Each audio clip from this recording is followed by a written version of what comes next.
Hello నమస్తే నేను Ashok. Janasena TDP కలిసి పోటీ చేస్తున్నటువంటి నేపథ్యంలో చాలా నియోజకవర్గాల్లో టీడీపీ ఓట్లను జనసేన విపరీతంగా చీల్చేసిన పరిస్థితిని మనం చూస్తూ వచ్చాము. అయితే 2019 ఎన్నికలకు సంబంధించి వీళ్ళిద్దరూ విడివిడిగా పోటీ చేశారు. అయితే రేపు జరగబోతున్నటువంటి ఎన్నికల్లో కలిసి పోటీ చేస్తున్నటువంటి నేపథ్యంలో వైసీపీ పార్టీకి ఎంతవరకు నష్టం చేకూరే పరిస్థితి ఉంది? ఏ నియోజకవర్గాల్లో జనసేనకు ఎక్కువ ఓట్లు వచ్చాయి, వైసీపీకి తక్కువ ఓట్లు వచ్చాయి? అయితే జిల్లాల వారీగా ఒకసారి మనం మొత్తం కంపేర్ చేసుకుంటూ వద్దాం. ముందు కడప జిల్లాకు సంబంధించి చూసుకుంటే కడప జిల్లాలో కూడా జనసేన పార్టీ చాలా నియోజకవర్గాల్లో ఎక్కువ ఓట్ షేర్ను డివైడ్ చేసుకుంటూ వచ్చింది. ముఖ్యంగా టీడీపీ ఓట్ బ్యాంక్ను డివైడ్ చేయడంలో జనసేన పార్టీ సక్సెస్ అయిందని చెప్పాలి. ఆ నేపథ్యంలోనే వైఎస్ఆర్సీపీ ఎక్కువ స్థానాలు గెలవడంలో ఒక లీడ్ పోషించింది. ఈ నేపథ్యంలోనే కడప జిల్లాకు సంబంధించి 2019 ఎన్నికల్లో ఆళ్లగడ్డ నియోజకవర్గంలో టీడీపీ అభ్యర్థిగా భూమా అఖిలప్రియ పోటీ చేశారు. ఆవిడికి 70,292 ఓట్లు వచ్చాయి. వైసీపీ అభ్యర్థిగా గంగుల విజేందర్ రెడ్డి పోటీ చేశారు. ఆయనకి 105,000 ఓట్లు వచ్చాయి. ఇక జనసేన అభ్యర్థిగా సూలం రామకృష్ణుడు పోటీ చేశారు. ఆయనకి కేవలం 2,075 ఓట్లు వచ్చాయి. అంటే ఇక్కడ చూస్తే మాత్రము జనసేన టీడీపీ కూటమి కలిపి వచ్చినటువంటి ఓట్లు 72,000, వైసీపీ అభ్యర్థికి వచ్చినటువంటి ఓట్లు 105,000. అంటే ఎక్కడా కూడా అఖిల ప్రియాకి అంత ప్రభావం ఉండే పరిస్థితి కనపట్లేదు. రేపు జరగబోయే ఎన్నికల్లో కూడా మళ్ళీ ఆళ్లగడ్డ నుంచి అఖిల ప్రియ పోటీ చేయబోతున్నారంటూ కూడా తెలుస్తుంది. ఈ నేపథ్యంలో గంగుల విజేందర్ రెడ్డి మళ్ళీ తిరిగి విజయం సాధించబోతున్నారు. ఈ రిజల్ట్స్ చూస్తే మనకు అర్థమవుతుంది. అంటే గంగుల విజేందర్ రెడ్డి మళ్ళీ వైసీపీ అభ్యర్థిగా ఉండబోతున్నారు, ఇక టీడీపీ అభ్యర్థిగా అఖిల ప్రియ ఉండబోతున్నారు. కాబట్టి వీళ్ళిద్దరి మధ్య ఎక్కువ పోటీ జరిగే అవకాశం కనబడుతుంది. ఇక కాంగ్రెస్ నుంచి కానివ్వండి, ఇతర పార్టీల నుంచి ఎవరు పోటీ చేసినప్పటికీ కూడా ఎక్కువ ప్రభావం మాత్రము వీళ్ళిద్దరి నుంచే ఉంటుంది. కాబట్టి సో ఇక్కడ ఎవరు పోటీ చేసినా కూడా వైసీపీ అభ్యర్థి విజేందర్ రెడ్డి విజయానికి మాత్రము ఎక్కువ అవకాశాలు కాదు, 100% ఇక్కడ మళ్ళీ విజేందర్ రెడ్డి విజయం సాధించబోతున్నారు ఈ రిజల్ట్స్ ప్రకారం చూసుకుంటే. ఇక మరొక నియోజకవర్గం కడపకు సంబంధించి శ్రీశైలంలో 2019 ఎన్నికల్లో వైసీపీ అభ్యర్థి శిల్పా చక్రపాణి రెడ్డి ఇక్కడ విజయం సాధించారు. ఆయనకి 92,236 ఓట్లు వచ్చాయి. ఇక టీడీపీ అభ్యర్థిగా రాజశేఖర రెడ్డి పోటీ చేశారు. ఆయనకి 53,000 ఓట్లు వచ్చాయి. జనసేన అభ్యర్థిగా సజ్జల సుజలా పోటీ చేశారు. ఆవిడకి 1,982 ఓట్లు వచ్చాయి. అంటే ఇక్కడ ఎక్కడా కూడా జనసేన అంత ప్రభావం చూపలేదని మనకు అర్థమవుతుంది. టీడీపీ జనసేన కూటమికి కలిపి చూసుకున్నా కూడా ఇక్కడ వచ్చేటువంటి ఓట్లు కేవలం 55,520 ఓట్లు. అంటే ఇక్కడ మళ్ళీ 100కి 100% శిల్పా చక్రపాణి రెడ్డి విజయం సాధించబోతున్నారనేది 100% మనకు కనబడుతుంది. ఈ రిజల్ట్స్ ప్రకారం చూసుకుంటే కొంత మెజార్టీ తగ్గినప్పటికీ కూడా ఆయనకి 20,000-25,000 ఓట్లతో మళ్ళీ ఈసారి విజయం సాధించబోతున్నారనేది ఈ రిజల్ట్స్ మనకి 100% యాక్యురేట్గా కనిపిస్తున్నాయి. అంటే మళ్ళీ శ్రీశైలంలో వైసీపీ జెండా 100కి 100% ఎగరబోతుంది. శ్రీశైలంలో కొత్త ఇన్ఛార్జ్ వస్తారంటూ కూడా కొన్ని పుకార్లు వస్తున్నటువంటి నేపథ్యంలో కూడా ఇక్కడ చక్రపాణి రెడ్డి అయితేనే విజయం సాధించడానికి ఎక్కువ అవకాశాలు ఉంటాయి. కాబట్టి చక్రపాణి రెడ్డిని మార్చే అవకాశం ఎక్కడా ఉండదు.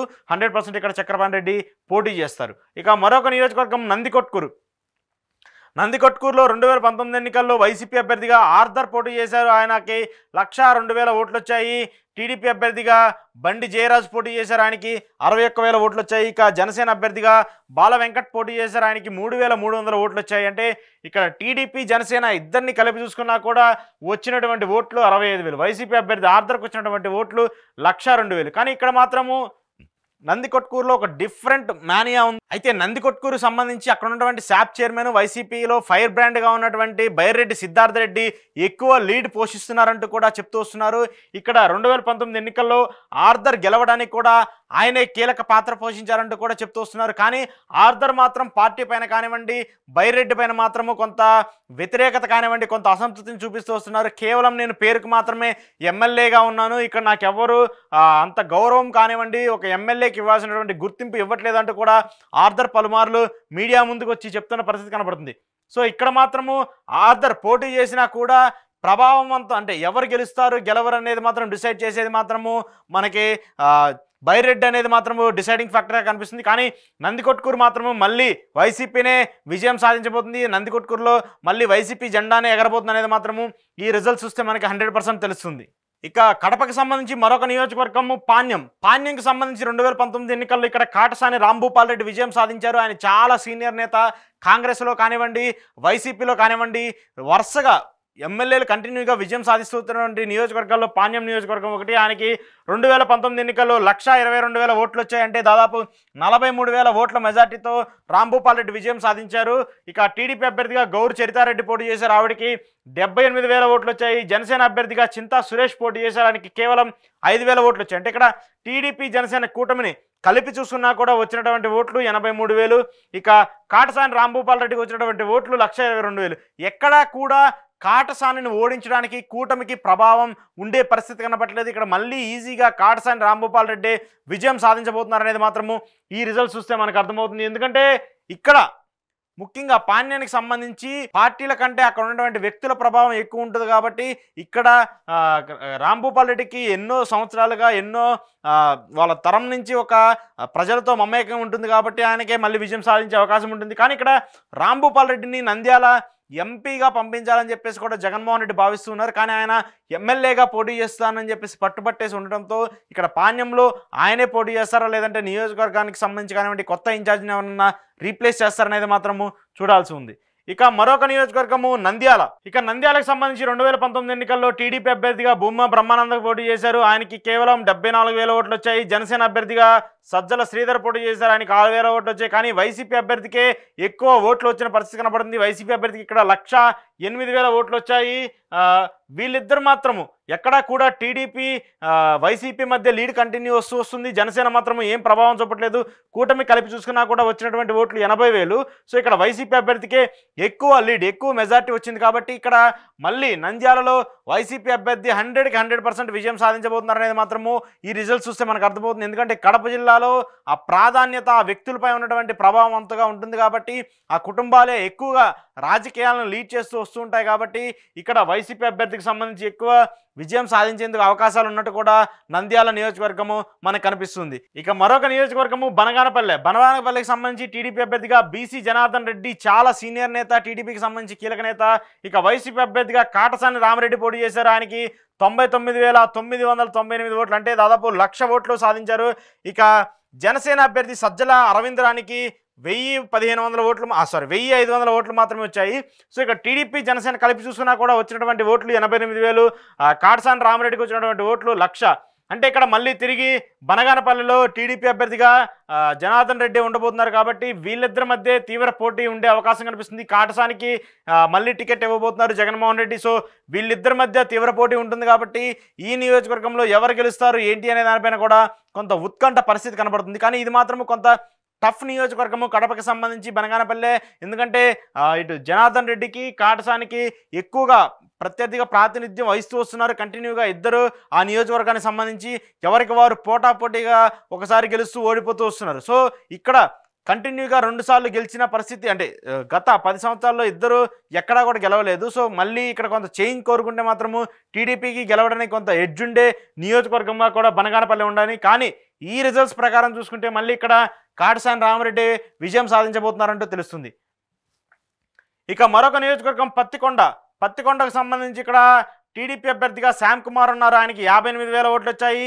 వైసీపీ అభ్యర్థిగా కంగాటి శ్రీదేవి ఉన్నారు, ఆవిడకి 1,00,000 ఓట్లు వచ్చాయి. ఇక జనసేన అభ్యర్థిగా కేఎల్ మూర్తి ఉన్నారు, ఆయనకి 2,329 ఓట్లు వచ్చాయి. అంటే ఇక్కడ టీడీపీ జనసేన కూటమికి దాదాపు కలిపినా కూడా వచ్చినటువంటి ఓట్లు 61,000. అంటే ఎక్కడా కూడా వైసీపీ అభ్యర్థిని ఓడించడానికి ప్రభావం ఎక్కడా చూపించట్లేదు. పత్తికొండకు సంబంధించి ఆవిడ మాత్రం దాదాపు 42,000 ఓట్ల మెజార్టీలో ఉన్నారు కాబట్టి ఈ ప్రభావం కానివ్వండి, ఇక టీడీపీ అభ్యర్థి ఉన్నటువంటి ఓట్ షేర్ కానివ్వండి ఎక్కడా కనిపించే పరిస్థితి కనపట్లేదు. ఇక్కడ 100కి 100% ఇక్కడ వైసీపీ అభ్యర్థి విజయం సాధించబోతున్నారు అనేది మనం ఈజీగా ఈ రిజల్ట్స్ చూసి చెప్పొచ్చు. ఇక మరొక నియోజకవర్గం ఎమ్మిగనూరు. టీడీపీ అభ్యర్థిగా జయ నాగేశ్వరరెడ్డి పోటీ చేశారు, ఆయనకి 70,000 ఓట్లు వచ్చాయి. వైసీపీ అభ్యర్థిగా చెన్నకేశ్వరరెడ్డి పోటీ చేశారు, ఆయనకి 96,000 ఓట్లు వచ్చాయి. ఇక జనసేన అభ్యర్థిగా రేఖా గౌడ్ పోటీ చేశారు, ఆమెకి కేవలం 2,964 ఓట్లు వచ్చాయి. అంటే ఇక్కడ టీడీపీ జనసేన కూటమి కూడా ఎమ్మిగనూరులో వైసీపీ అభ్యర్థిని ఓడించడానికి ఏమాత్రం ప్రభావం చూపట్లేదు. ఇక్కడ వైసీపీ అభ్యర్థికి మళ్ళీ విజయం సాధించేందుకు ఎక్కువ అవకాశాలు ఉన్నాయనేది మాత్రం ఈ రిజల్ట్స్ చూస్తే మనకు అర్థమవుతుంది. కానీ ఎమ్మిగనూరులో ఈసారి టీడీపీ కేడర్ కానివ్వండి, టీడీపీ అభ్యర్థిని మార్చే అవకాశాలు ఉన్నటువంటి నేపథ్యంలో ఏమన్నా పార్టీకి కొంత చేంజ్ వచ్చి అక్కడ మార్పు కోరుకుంటే మాత్రం ప్రజలు టీడీపీకి అవకాశం ఉంటుంది. కానీ 100% మాత్రం ఈ రిజల్ట్స్ ప్రకారం చూసుకుంటే మళ్ళీ చెన్నకేశవరెడ్డి విజయం సాధించబోతున్నారంటూ కూడా మనకు అర్థమవుతున్న పరిస్థితి కనపడుతుంది 2019 రిజల్ట్స్ చూస్తుంటే. ఇక మరొక నియోజకవర్గం కడపకు సంబంధించి మంత్రాలయం. ఇక్కడ 2019 ఎన్నికల్లో టీడీపీ అభ్యర్థిగా తిక్కారెడ్డి పోటీ చేశారు, ఆయనకి 63,000 ఓట్లు వచ్చాయి. వైసీపీ అభ్యర్థిగా బాలనాగిరెడ్డి పోటీ చేశారు, ఆయనకి 86,000 ఓట్లు వచ్చాయి. ఇక జనసేన అభ్యర్థిగా బోయ లక్ష్మణ్ పోటీ చేశారు, ఆయనకి కేవలం 1,003,000 ఓట్లు వచ్చాయి. ఎక్కడా కూడా టీడీపీ జనసేన కూటమికి కలిపి చూసుకుంటే 64 ఓట్లకు మించి రాలేదు. కాబట్టి ఇక్కడ వైసీపీ అభ్యర్థి బాలనాగిరెడ్డి మళ్ళీ విజయం సాధించబోతున్నారంటూ కూడా మనకు అర్థమవుతుంది. మంత్రాలయంను కూడా వైసీపీ క్లీన్ స్వీప్ చేయబోతున్నట్టు కూడా మనకు తెలుస్తుంది 2019 రిజల్ట్స్ చూస్తే. ఇక మరొక నియోజకవర్గము ఆదోనికి సంబంధించి 2019 ఎన్నికల్లో టీడీపీ అభ్యర్థిగా మీనాక్షి నాయుడు పోటీ చేశారు, ఆయనకి 61,000 ఓట్లు వచ్చాయి. వైసీపీ అభ్యర్థిగా సాయి ప్రతాప్ రెడ్డి పోటీ చేశారు, ఆయనకి 74,000 ఓట్లు వచ్చాయి. ఇక జనసేన అభ్యర్థిగా మల్లికార్జునరావు పోటీ చేశారు, ఆయనకి 11,000 ఓట్లు వచ్చాయి. అంటే టీడీపీ జనసేన కూటమి కలిపి చూసుకుంటే వచ్చినటువంటి ఓట్లు 73,000, వైసీపీ అభ్యర్థికి వచ్చినటువంటి ఓట్లు 74,000. అంటే కేవలం 1000 ఓట్లు మాత్రమే డిఫరెన్స్ కనిపిస్తూ వస్తుందంటే ఇక్కడ కేవలం 1000 ఓట్లు కూడా కాదు, కేవలం 500 ఓట్లు మాత్రమే డిఫరెన్స్ కనిపిస్తూ ఉంది. ఇక్కడ ఆదోని మాత్రము టీడీపీ జనసేన కూటమి గెలవడానికి ఎక్కువ అవకాశాలు ఉన్నటువంటి నియోజకవర్గము కడప జిల్లాలో ఆదోని నియోజకవర్గము. సో ఇక్కడ వైసీపీ అభ్యర్థి సాయి ప్రతాప్ రెడ్డికి మాత్రం కొంత ఇబ్బందికర పరిస్థితులు కనబడుతూ ఉన్నాయి. ఈ రిజల్ట్ చూస్తే మాత్రము ఈసారి ఇక్కడ కూటమికి సంబంధించి మళ్ళీ మీనాక్షే పోటీ చేసే అవకాశం ఉంది. కాబట్టి ఇక్కడ జనసేన ఖచ్చితంగా టీడీపీకి సపోర్ట్ చేస్తే టీడీపీ విజయం సాధించే అవకాశం కనిపిస్తుంది. కానీ ఇక్కడ ఆదోనిలో మాత్రము వైసీపీకి కొంత షాక్ తగలనుంది. గెలుస్తామనుకున్నటువంటి నియోజకవర్గంలో కూడా ఇక్కడ సాయి ప్రతాప్ రెడ్డి ఓడిపోయే పరిస్థితులు ఎక్కువగా కనిపిస్తూ ఉన్నాయి ఆదోని నియోజకవర్గానికి సంబంధించి. ఇక మరొక నియోజకవర్గము ఆలూరుకు సంబంధించి టీడీపీ అభ్యర్థిగా కోట్ల సుజాతమ్మ పోటీ చేశారు, ఆమెకి 67,205 ఓట్లు వచ్చాయి. వైసీపీ అభ్యర్థిగా గుమ్మనూరు జయరాం పోటీ చేశారు, ఆయనకి 107,000 ఓట్లు వచ్చాయి. ఇక జనసేన అభ్యర్థిగా వెంకప్ప పోటీ చేశారు, కేవలం ఆయనకు వచ్చినటువంటి ఓట్లు 3,500. అంటే జనసేన టీడీపీ కూటమి కలిపి చూసుకున్నా కూడా వైసీపీ అభ్యర్థి దాదాపు 35,000 ఓట్ల మెజార్టీ ఎక్కువలోనే ఉన్నారు. కాబట్టి ఇక్కడ గుమ్మనూరు జయరాం మళ్ళీ 100కి 100% విజయం సాధించబోతున్నారు ఈ రిజల్ట్స్ ప్రకారం చూసుకుంటే రేపు జరగబోయేటటువంటి ఎన్నికల్లో. అంటే ఇక్కడ టీడీపీ ఓటు శాతం పెంచుకున్నప్పటికీ కూడా ఏమాత్రం జయరాంని ఓడించడానికి కావాల్సినటువంటి లీడ్ను మాత్రము తెచ్చుకోవడంలో కొంత విఫలమైందని చెప్పాలి. సో ఈ రిజల్ట్స్ సేమ్ రేపు జరగబోయే ఎన్నికల్లో కూడా రిఫ్లెక్ట్ అయ్యే పరిస్థితి కనపడుతుంది.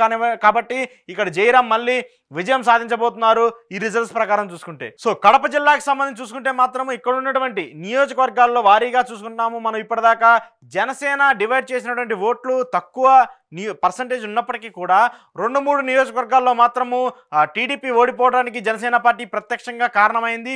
2-3 నియోజకవర్గాల్లో టీడీపీ అభ్యర్థుల ఓటమికి జనసేన పార్టీ ఓట్ షేర్ మాత్రము యాడ్ అయితే మాత్రం అక్కడ గెలిచే అవకాశాలు ఉంటాయి. కానీ కడపలో మాత్రము మెజార్టీ సీట్లలో మెజార్టీ స్థానాల్లో మళ్ళీ తిరిగి వైసీపీ పార్టీ విజయం సాధించబోతుంది అనేది ఈ 2019 రిజల్ట్స్ చూస్తే మనకు అర్థమవుతున్న పరిస్థితి కనబడుతుంది. 2019 ఎన్నికల్లో క్లీన్ స్వీప్ చేసింది కడపకు సంబంధించి వైఎస్ఆర్సీపీ. సో ఇక్కడ ఈసారి ఆ పరిస్థితి ఉన్నప్పటికీ కూడా 4 నుంచి 5 నియోజకవర్గాల్లో టీడీపీ గెలిచే అవకాశం ఉంటుంది. మిగతా నియోజకవర్గాల్లో మాత్రము మళ్ళీ వైసీపీ ఎక్కువ స్థానాలు విజయం సాధించే పరిస్థితి ఉంటుంది.